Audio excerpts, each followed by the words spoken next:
मृत्यु लोक से एक आत्मा का सफर शुरू होता है। चारों तरफ एक अजीब सा सन्नाटा और धुंध है।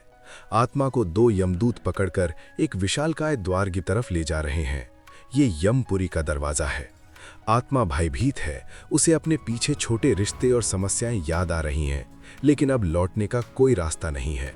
जैसे ही द्वार खुलता है, सामने एक विशाल दरबार दिखाई देता है, जहां स्वयं धर्मराज यमराज विराजमान है। दरबार में चारों तरफ अग्निकुंड चल रहे हैं।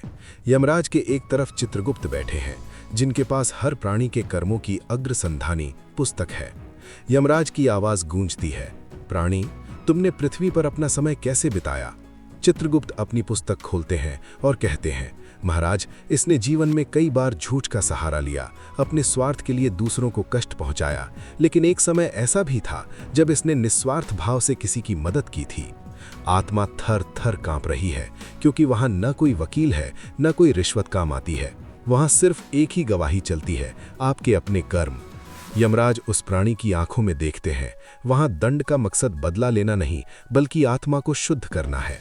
यमराज कहते हैं, पृथ्वी लोक पर तुमने जो धन कमाया, जो रिश्वत दी, जो छल किए, वो सब वहीं छूट गए। यहाँ सिर्फ तुम्हारे वो आंसू लाए गए हैं जो तुमने दूसरों की आंखों में दिए, और वो दुआएं जो तुमने कमाई है। न्याय का विधान शुरू होता है। जिन लोगों के साथ गलत किया गया था, उनकी पीड़ा का अनुभव उस आत्मा को कराया जाता है। अगर पुण्य अधिक है तो उसे स्वर्ग के सुखों का मार्ग दिखाया जाता है, लेकिन यदि पाप का पलड़ा भारी है तो नरक के कष्टदायक मार्ग उसके इंतजार में है। आत्मा को समझ आता है कि जीवन का असली अर्थ संचय नहीं, बल्कि आचार था। यमराज का दरबार कोई डरने की जगह नहीं, बल्कि सच का आईना है। न्याय सुनाने के बाद आत्मा को अगले सफर पर भेज दिया जाता है।